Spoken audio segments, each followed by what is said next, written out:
बता।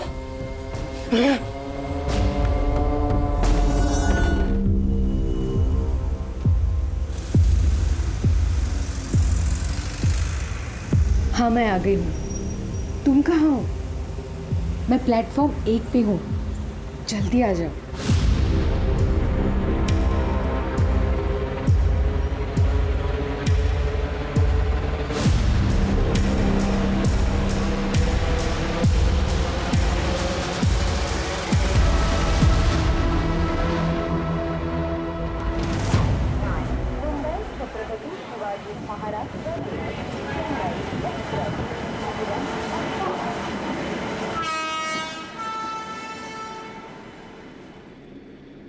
हाय। हेलो। बहुत टाइम बाद। मैं तो रेगुलर ट्रैवल कर रहा हूँ पूरे टू कल्याण। आप ही काफी टाइम से नहीं दिखाई नहीं है, कहाँ हैं आप? वो एक्चुअली इसकी तबीयत खराब है ना, इसीलिए। ये 9 महीने का हो गया। हाँ। इसको देखता हूँ तो मुझे मेरा आरव याद आता है, बहुत क्यूट है ये। आपका बेटा भी तो 7 महीने का हो गया होगा ना? अरे बहुत उधम करता है वो, मतलब पूछो मत। आप मुंबई में रहती कहीं ना? हाँ। अच्छा हाँ, आपने बताया था, मैं भी काम कर सकता हूँ। आज आप इस टाइम पर? हाँ थोड़ा ऑफिस से जल्दी फ्री हो गया था तो कल्याण वापस जा रहा हूँ।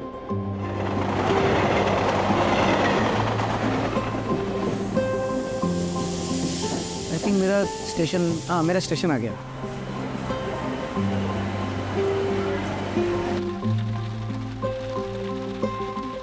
आगे आगे पापा आ गए, पापा। हाय मेरा चैम्प, आई मिस यू। क्यों हो रहा है ये? पीछे बैठना। अरे तो उसके पीछे रखो ना फिर।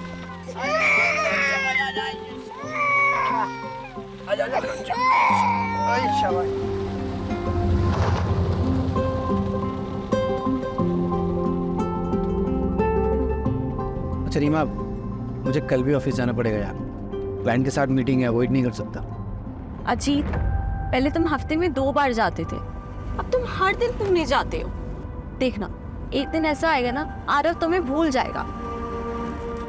अरे ऐसे कैसे भूल जाएगा मेरा चैम्प? अच्छा भूल जाएगा तो मुझे? यार रीमा, तुमको पता है काम थोड़ा बढ़ गया है। 1-2 महीने की बात है, नया नया कॉन्ट्रैक्ट मिला है, 1-2 महीने में सेटल हो जाएगा यार, डोंट वरी। और कल इसका वैक्सीनेशन है, क्या मैं अकेले जाऊँ? कल ही? तुम्हें याद भी नहीं? अब ठीक है, मैं ऑफिस में बोल के मैं कल ब्रेक ले लेता हूँ।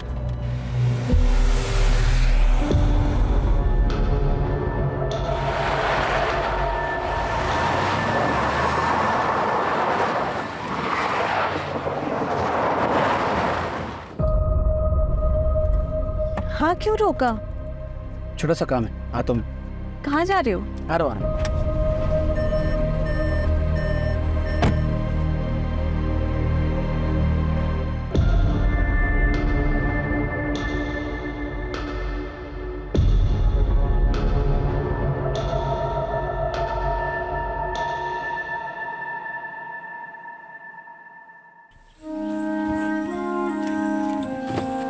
आओ। कहाँ जा रहे हो? तो भाई एक मिनट। लेकिन आरव। आ रहा हूँ। सो रहा है। कहाँ कहाँ जा रहे हैं, बताओ ना। कुछ बता नहीं रहे हो अभी क्या? अपनी आंखें बंद करो। अच्छा, अब बताओ। कुछ नहीं, बस 2 मिनट। ध्यान से, मैं गिर जाऊँ।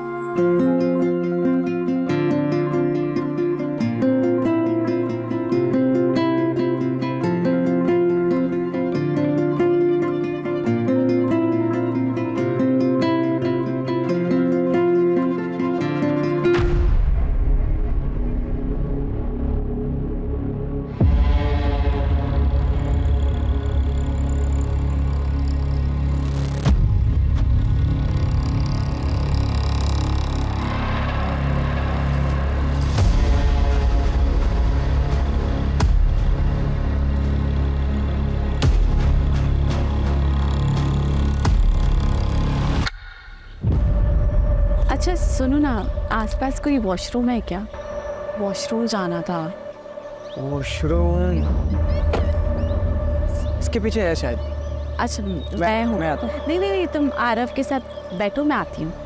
श्योर। हाँ। संभाल के जाओ।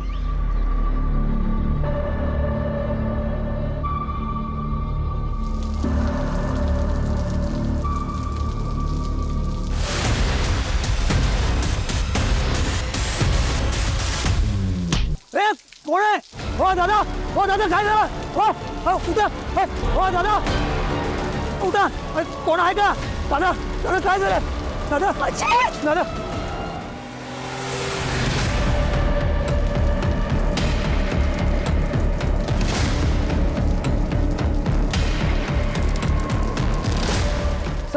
साहेब अहो त्याला मारलं, रॉडने मारलं आणि तिकडे पाहायला येत तो. तर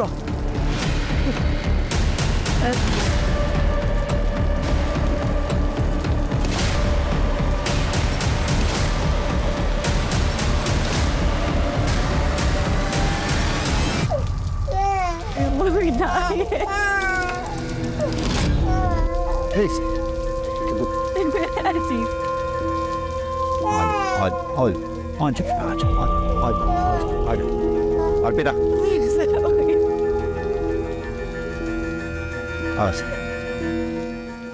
सर, ये सुदामा है, आई विटनेस, यही नौकरी करता है. क्या देखा तुमने? साहब को बताओ. साहब वो एक ये गाड़ी के पीछे ना एक सफ़ेद कलर की गाड़ी वो उधर गेट तक आई थी और बाद में चली गई. तो फिर इन्हें मारा किसने? लड़का था या लड़की पता नहीं, वो मार के चला गया. मैं उसको पकड़ने के लिए पीछे पीछे दौड़ा था पर वो एक हवलदार साहब उनके पीछे पीछे चले गए, इसलिए फिर मैं वापस इधर आ गया. रीवा जी, आपने कुछ देखा या सुना? नहीं सर. सर मैं तो वॉशरूम गई थी उस तरफ, दूर थी तो कुछ आवाज ही नहीं आई. जिसे वापस आई था अजीत को किसी ने मार दिया. अच्छा एक बात बताइए, आपने भी वो वाइट गाड़ी देखी थी? व्हाइट कलर की गाड़ी? हाँ सर, वो तो कल्याण स्टेशन से हमारा पीछा कर रही थी. वो गाड़ी को मैंने यहाँ पे भी देखा था, लेकिन वो तो आगे चली गई थी. संभालिए अपने आप. सुनो, मैडम और बच्ची को सेफली घर पहुंचाओ. रुपेश, एम्बुलेंस के लिए कॉल करो, बॉडी को पोस्टमार्टम के लिए भिजवाओ. सर. रुपेश, कल्याण स्टेशन से लेके यहाँ तक रास्ते में जितने भी सीसीटीवी हैं उनकी फुटेज चेक करो. क्या पता वो कार किसी कैमरा में कैप्चर हुई हो. और पता करो ये अपने पुलिस स्टेशन में कौन सा कांस्टेबल था जो यहाँ ड्यूटी पे था. ऐसा कौन सा कांस्टेबल है जो क्रिमिनल के पीछे भागा तो सही और गायब हो गया.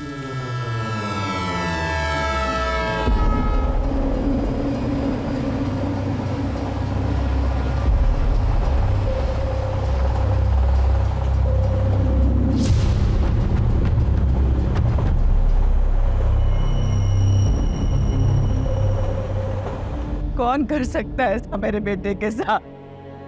उसने तो कभी किसी का कुछ बुरा भी नहीं किया. नाटक बंद कीजिए आप अपना. ये सब आपका किया था. मैंने तो मेरे पति अजीत को मरवा डाला और अब माँ बनने का नाटक कर रही है.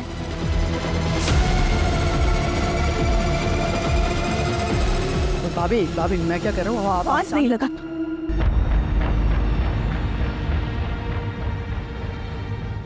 बहू सदमे में इसलिए ये सब बातें बोल रही है. अजीत भले ही मेरा सगा नहीं था, लेकिन वो मुझे अपने सगे से बढ़कर था.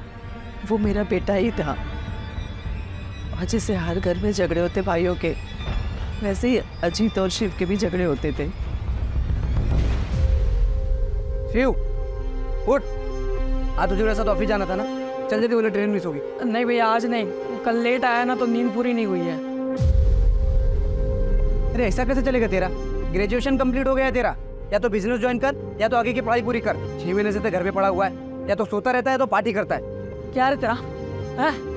लेक्चर देने के बोल में है क्या? भाई है ना, भाई बन के रहे, बाप बनने की कोशिश मत कर. शिव, ये तू कैसी बातें कर रहा है?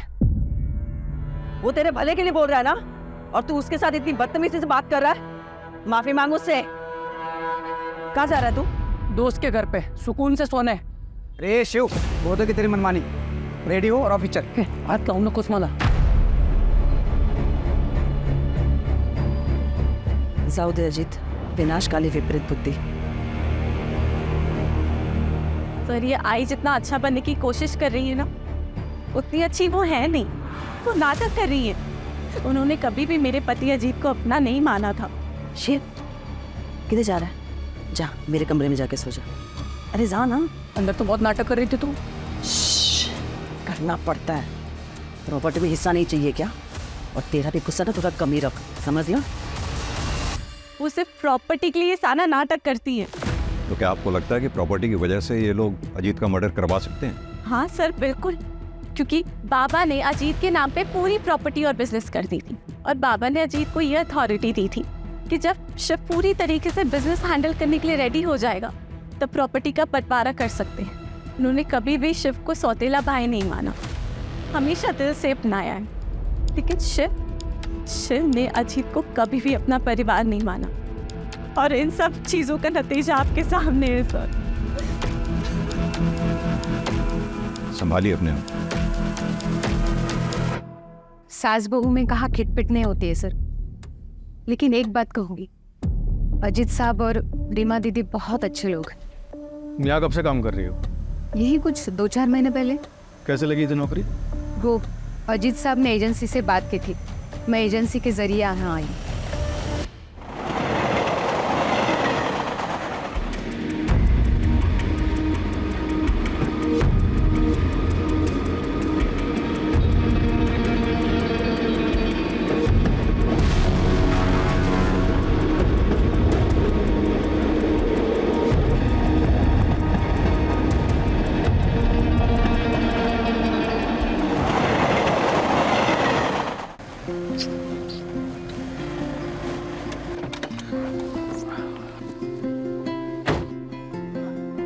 वंदना, मैं क्या बोल रहा था, चलो ना 2-3 दिन के लिए कहीं घूम के आते हैं, तुम मैं और करण। तुम्हारा मूड भी चेंज हो जाएगा और थोड़ा स्ट्रेस भी कम हो जाएगा तुम्हारा। नहीं नहीं, मुझे नहीं जाना कहीं पे भी। क्यों? मुझे ना काम का बहुत ही ज़्यादा प्रेशर है, और मुझे लग रहा है ना मैं अपना काम ना मैनेज भी नहीं कर पा रही हूँ। अरे don't worry, don't take stress, सब ठीक हो जाएगा। ओके वंदना, इसे भूख लगी होगी, इसे फीड करा दो प्लीज। अरे नहीं नहीं, मेरी ना आधे घंटे में प्रेजेंटेशन है और मुझे प्रिपरेशन भी करनी है। तुम ना इसे फार्मूला पिला दो। व्हाट? 1 minute, hello. तुम्हें इसके साथ बिल्कुल भी अटैचमेंट नहीं है? यस, अरे सुनो।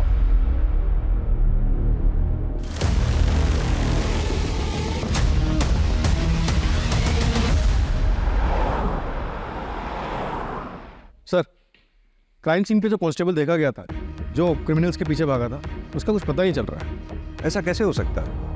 उस दिन वो ड्यूटी पे था, भले ही किलर्स को ना पकड़ पाया हो, लेकिन उसे आसपास के पुलिस स्टेशन या फिर कंट्रोल रूम में रिपोर्ट तो करना चाहिए था। पर ऐसे कोई रिपोर्ट कहीं हुई नहीं है sir. 1 minute sir. Sir, Ajit की सीडीआर रिपोर्ट आ गई है। सर, अजीत के पिछले 3 महीने से 1 नंबर पे कई बारी बात हो रही थी, किसी दृष्टि अवस्थी का। दृष्टि अवस्थी? हाँ सर, वो अजीत की एक्स गर्लफ्रेंड थी। अजीत ने मुझे उसके बारे में शादी के टाइम बताया था। दृष्टि ने उन्हें छोड़कर किसी NRI से शादी कर ली थी, लेकिन अजीत बहुत सीरियस थे उनको लेकर, इसलिए वो जब भी उन्हें कांटेक्ट करती तो वो उसे इग्नोर नहीं कर पाते थे। अरे हाँ बाबा, घर देख लिया है मैंने और रेंट बजट में भी है। अरे तू पहले सेटल तो हो जाए, फिर साथ में चल के देख लेंगे। हाँ ठीक है। देर रात को किससे बात कर रहे हो? अरे वो दृष्टि है, वो US से यहाँ पे सेटल हो रही है, तो घर ढूंढ रही है रेंट पे, तो मैं उसको हेल्प कर रहा हूँ। तो तुम्हें क्यों कॉल किया? मुझे 1 मिनट, तुम मुझ पे शक कर रही हो? ऑफ कोर्स, एक्स गर्लफ्रेंड है वो तुम्हारी। एग्जैक्टली, एक से वो मेरी। तुम मेरी प्रेजेंट हो, फ्यूचर हो। I love you. हाँ, मैं बात करती थी अजीत से, फ्रेंड था वो मेरा, और 5 साल बाद इससे मिलकर अच्छा लगा था। इतना अच्छा लगता था कि आपस में एक दूसरे को इतने सारे कॉल किया करते थे। दृष्टि जी, कहीं ऐसा तो नहीं पुराना प्यार फिर से जाग गया था? एक्सक्यूज मी सर, ऐसा कुछ नहीं था, और वैसे भी अजीत एक बच्चे का बाप था। और वही अजीत आपके लिए रेंट पे घर ढूंढ रहा था। वो क्यों मेरे लिए घर ढूंढेगा? अच्छा, एक बात बताइए आकाश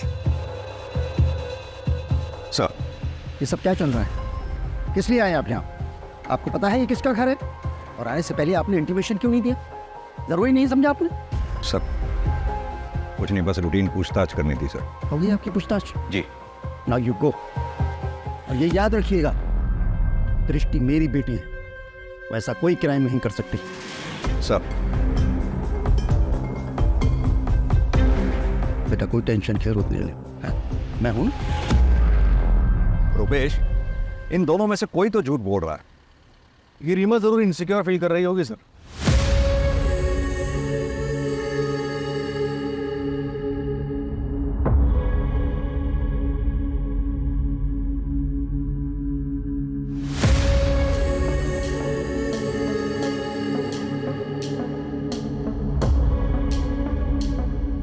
और उसे लग रहा हो कि अजीत उसे चीट कर रहा है। या फिर यह भी हो सकता है कि जलन दृष्टि की तरफ से थी। दृष्टि जिसे प्यार समझ रही थी, दरअसल वो अजीत की तरफ से दोस्ती थी। और ये बात जब दृष्टि को पता चली होगी तो उसने अपना इरादा बदल दिया होगा और शायद अजीत। सर आपके कहने का मतलब है कि दृष्टि ने अजीत को, या फिर टारगेट रीमा थी, क्योंकि रीमा वॉशरूम चली गई, अजीत बेचारा वहां रह गया और इसलिए मारा गया। एक काम और करो, ये अजीत की सौतेली मां सविता, शिव और दृष्टि, इन सब के मोबाइल की लोकेशन चेक करो। पता करो घटना वाले दिन क्या ये क्राइम लोकेशन के आसपास थे। ये दृष्टि डीसीपी सर की बेटी है। अगर ये दृष्टि इस केस में इन्वॉल्व है तो उसने अपने सारे ट्रैक्स बखूबी क्लियर किए होंगे और इस काम में उसने जरूर किसी की मदद ली होगी। क्राइम लोकेशन से गायब हुआ कांस्टेबल।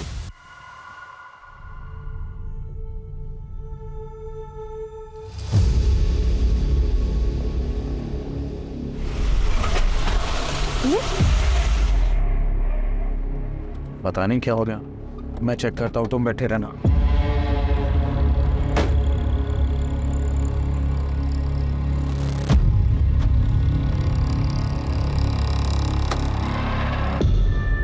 क्या हुआ नीलेश? पता नहीं यार, शायद पेट्रोल टैंक लीकेज है, मुझे फोन करना पड़ेगा। हाँ शहजाद सुनना, मेरी गाड़ी बंद हो गई है यार।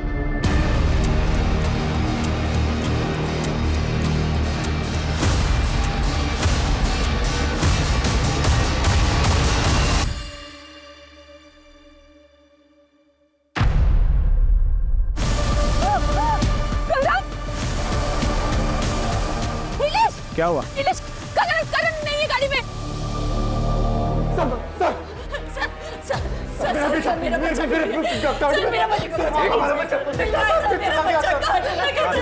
आराम से बताइए क्या हुआ आपके बच्चे को? सर मैं हम लोग लंच करके वापस आ रहे थे, मेरा बच्चा पीछे गाड़ी में था। क्या हुआ नीलेश?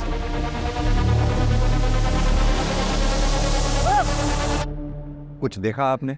सर मैंने कुछ नहीं देखा। हाँ सर वहाँ पे ना एक बाइक वाला था, कोई पुलिस वाला उसे चला रहा था और उसके पीछे जाके ना पता नहीं सर वो औरत थी या मर्द, एक ब्लैक हुडी में से वो जाके बैठ गई सर मेरे बच्चे को बचा लीजिए। आपने कहा कोई पुलिस वाला बाइक चला रहा था? हाँ सर हाँ। उसकी यूनिफॉर्म कैसी थी? कुछ नोटिस किया आपने? कुछ भी स्टार्स नोटिस किए हो, शूज नोटिस किए हो, बेल्ट नोटिस की हो, किस कलर की थी, कुछ भी? आपकी तरह तो वर्दी नहीं थी उसकी। देख के बताओ।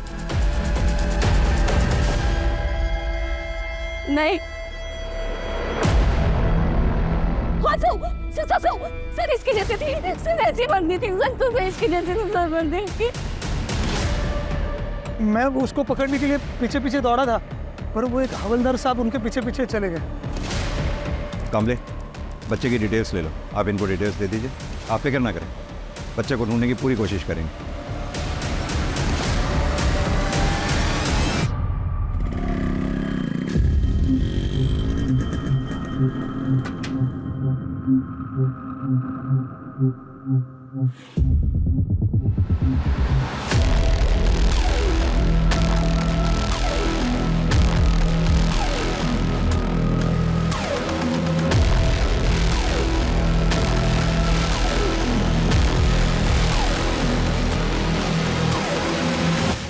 एक काम करो, नीलेश और वंदना का बच्चा जहां से चोरी हुआ था उसके आसपास के सीसीटीवी फुटेजेस चेक करो, पता तो चले कौन है जो पुलिस की वर्दी को बदनाम कर रहा है।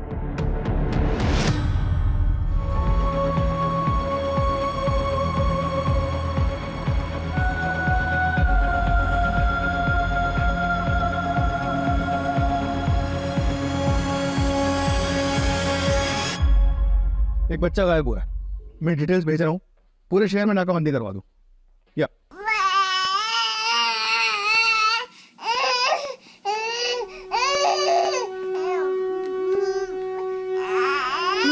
बेटा ना सारे क्या हुआ और ना मम्मा के पास है, मम्मा के पास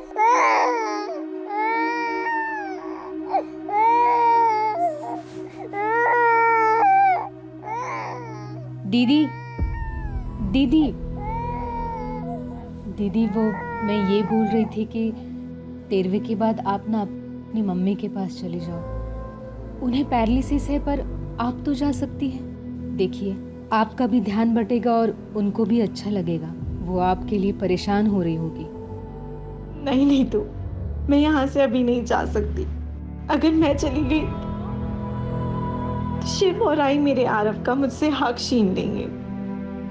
अजीत की पूरी प्रॉपर्टी अपने नाम कर लेंगे वो लोग, मुझे कुछ मिले ना मिले। मैं अपने आरव के साथ ऐसी नाइंसाफी नहीं होने दूंगी। अगर अजीत यहाँ होते तो ये सब कभी नहीं होता।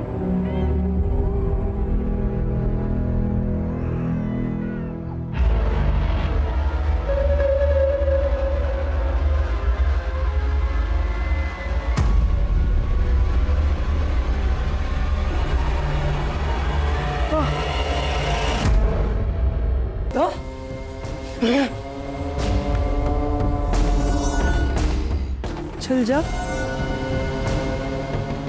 चल जा ना।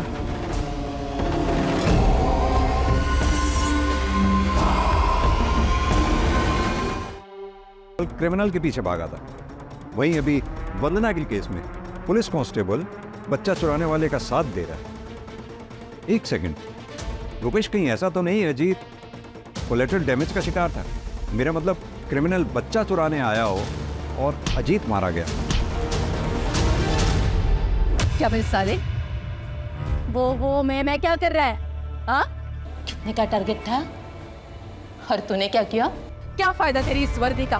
हाँ, मैं कोशिश तो कर रहा हूँ ना, 2-3 नजर में है अभी, जल्दी कुछ करता हूँ मैं। देख, इस महीने अगर 10 का टारगेट पूरा नहीं किया ना तूने, तो मैं तुझे काट डालूंगी। और अगर मैंने तुझे माफ भी कर दिया ना, तो बबीता तुझे माफ नहीं करेगी। तेरे साथ साथ तेरे पूरे परिवार को भी वो काट डालेगी।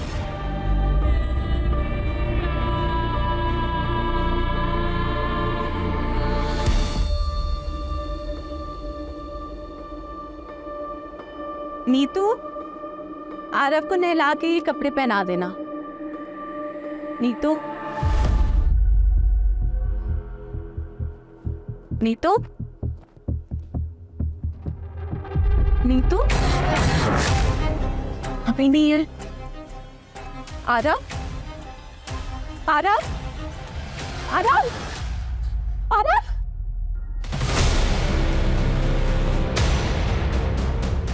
आरव, काय झालं रे रीमा? काय झालं रे? हाँ, आपकी नैनी नीतू रहती कहाँ पर है? एक सेकंड सर, ये उसका आईडी कार्ड है। सर, अजीत नहीं रहे, पर मुझे प्लीज आरव को ढूंढ दीजिए। मैं मर जाऊंगी उसके बिना, मर जाऊंगी उसके बिना। आप चिंता ना करें रुपेश, घर के बाहर आसपास कोई भी सीसीटीवी है तो उसमें देखो जरा, बच्चे को लेके कहाँ गई है। सर। हाँ सर, कोर्ट में पेशी है सर कल। जी सर, एक बात पता चली, नीलेश और वंदना की यहाँ एक मालिश वाली हायर हुई थी, 2 महीने से वहाँ काम करी थी। एजेंसी से उसकी डिटेल्स निकलवाई। हाँ तो सर ये देखिए कौन है।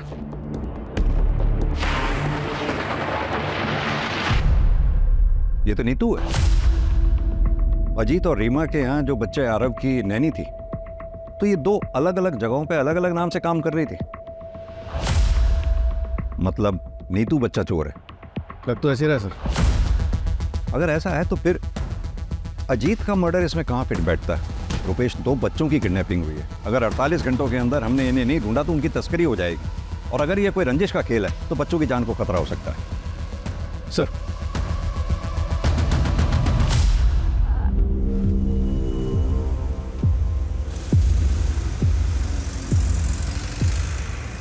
हाँ मैं आ गई हूँ। तुम कहाँ हो? मैं प्लेटफॉर्म 1 पे हूँ, जल्दी आ जाओ।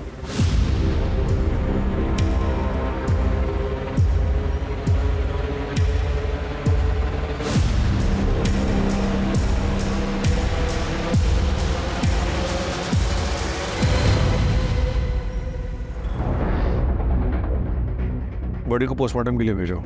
उन लोगों को पता चल गया होगा कि हम नीतू के जरिए उनके चाइल्ड ट्रैफिकिंग गैंग तक पहुंचने वाले हैं। उन लोगों ने नीतू को मारकर बीच के लिंक को ही तोड़ दिया।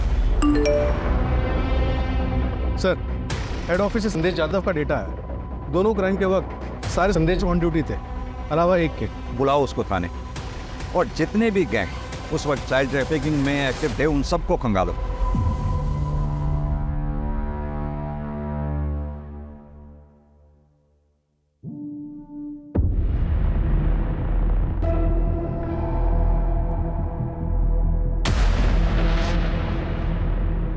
क्यों चुराया ये बच्चा? सर ये मैं नहीं हूँ सर। मैं बच्चा क्यों चुराऊंगा? सर मैंने ऐसा कुछ नहीं किया सर। नेम प्लेट दिखाई दे रही है, नाम पढ़ो ध्यान से। संदेश यादव। करेक्ट। सर ये कोई दूसरा संदेश यादव भी हो सकता है, या फिर किसी ने मेरे नाम की झूठी नेम प्लेट बना के ये कांड किया हो। जिस दिन ये बच्चा गायब हुआ, डिपार्टमेंट में जितने भी संदेश यादव नाम के हेड कांस्टेबल हैं सब ऑन ड्यूटी थे, सिवाय तुम्हारे। और यही नहीं, अभी 1 हफ्ता पहले अजीत पाटिल नाम के आदमी का मर्डर हुआ, वहां भी आई विटनेस का यह कहना है कि उसने तुम्हें वहां देखा था। सर वो आदमी झूठ बोल रहे हैं सर। मैं ऐसा क्यों करूंगा? और मैं पिछले 15 दिनों से मेडिटेशन सेंटर में था सर। हमें तुम्हारी लीव एप्लीकेशन और मेडिटेशन सेंटर के डॉक्यूमेंट्स चाहिए होंगे, और अपनी ये वर्दी यहाँ जमा करवा दो मेरे पास। मैं तुम्हारे सीनियर से बात कर लूँगा। सर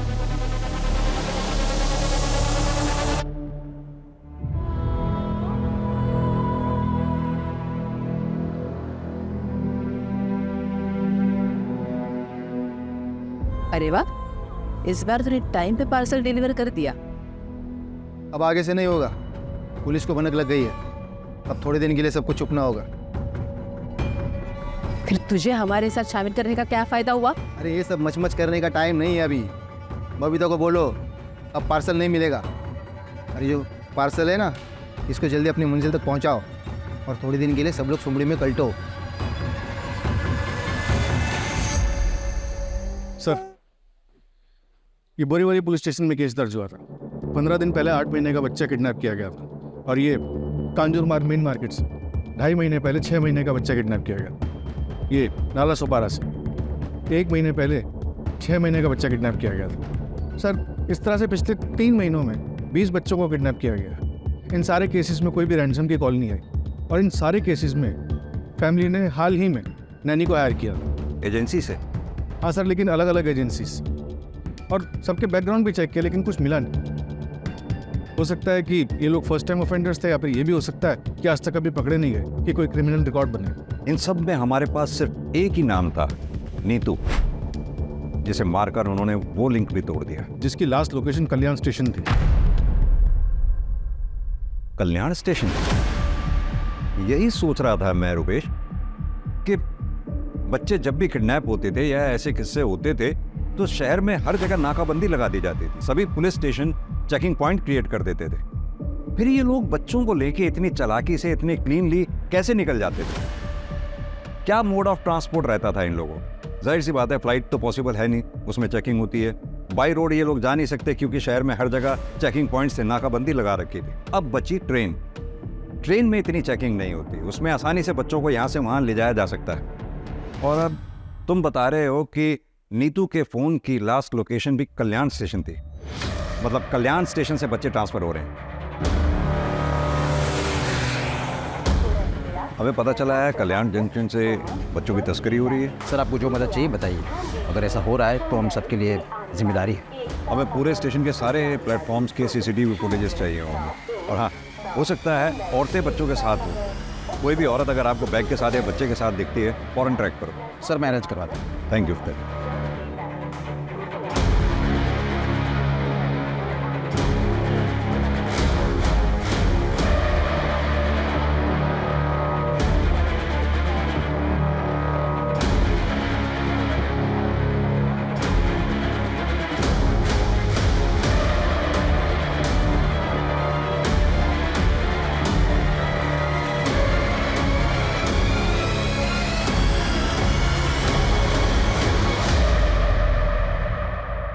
ओके सर, कांस्टेबल संदेश यादव के पीछे खबरी लगाए थे। एक बात पता चली।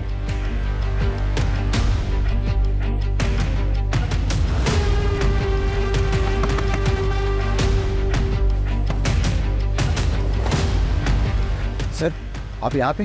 हाँ हम यहाँ पे। Sir please.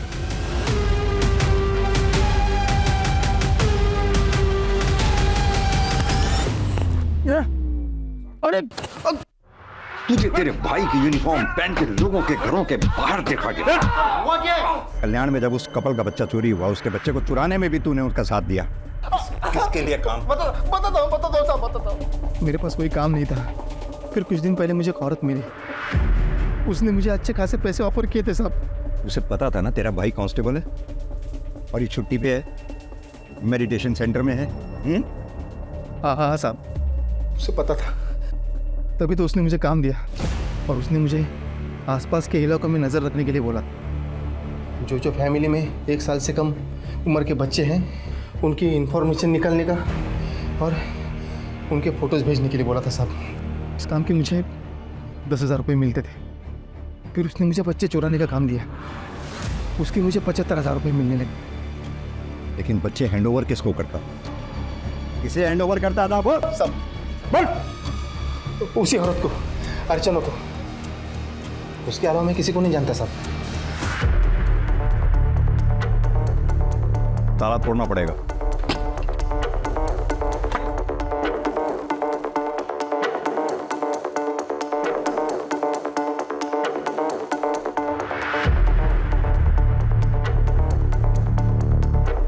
रुपेश, पूरा घर छान मारो।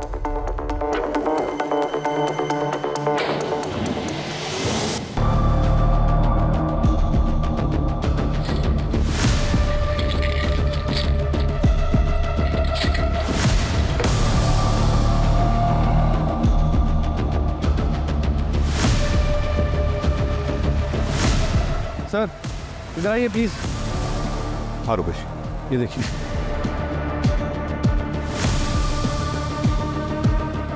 क्रिमिनल्स तो हमसे भी 10 कदम आगे निकले। मैं तो सोच रहा था इन लोगों को हम सूट और साड़ी में देख रहे थे, ढूंढ रहे थे। इनफैक्ट अगर ये ऐसे ब्लेजर और ट्राउजर पहन के बच्चों को लेकर घूम रही होंगी और मेरे पास से भी निकल जाएंगे तो मैं तो नहीं पहचान पाऊंगा।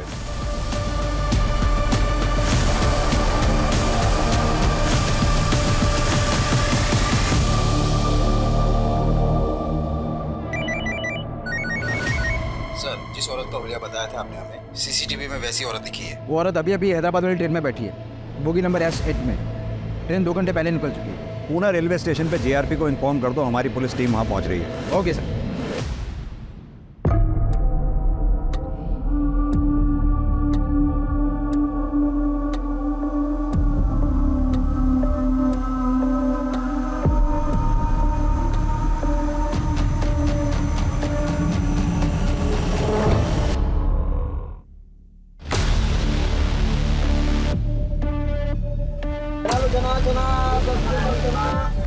बड़ा पाव है, बड़ा पाव।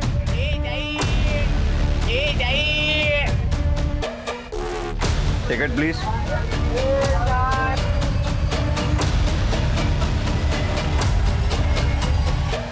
सर पूरा प्लेटफॉर्म चेक कर लिया, लेकिन वो कहीं नहीं मिली। लगता है पुलिस स्टेशन से बाहर निकल गई। 1 मिनट, टॉयलेट। हटो। हेलो, कौन है? Sorry madam.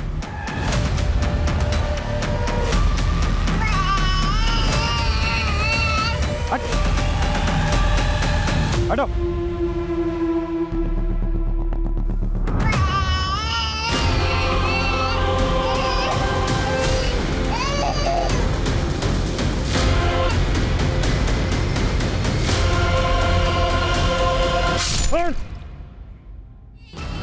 इधर जाइए, इधर इधर इधर।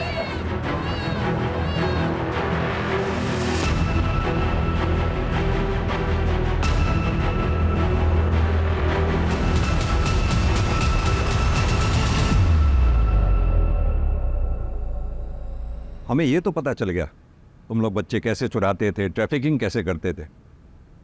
ये बताओ कि अजीत को क्यों मारा?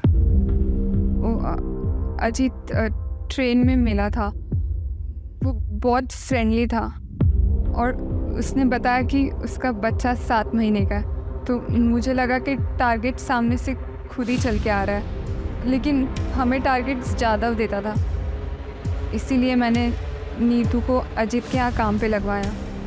लेकिन हम अजीत का बच्चा किडनैप करते और उसे मुंबई के बाहर सप्लाई करते।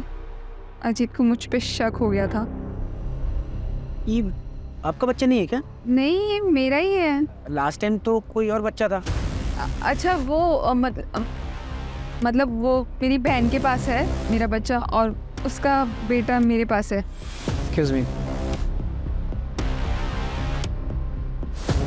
वो मेरी फ़ोटो खींच रहा था, तो मुझे यकीन हो गया कि इसको शक है और ये पुलिस के पास जा सकता है। तो मैंने जादव को फ़ोन किया और बोला कि इसका पीछा करो और मौका देख के मार डालो। जादव और उसके बंदे ने वैसा ही किया। मतलब नीतू को सिर्फ इसलिए मार दिया तुम लोगों ने क्योंकि हम नीतू तक पहुंचने वाले थे? और वो तुम्हारी साथी कहाँ है? बच्चे कहाँ हैं? रीमा का बच्चा हैदराबाद में और वंदना का नागपुर में।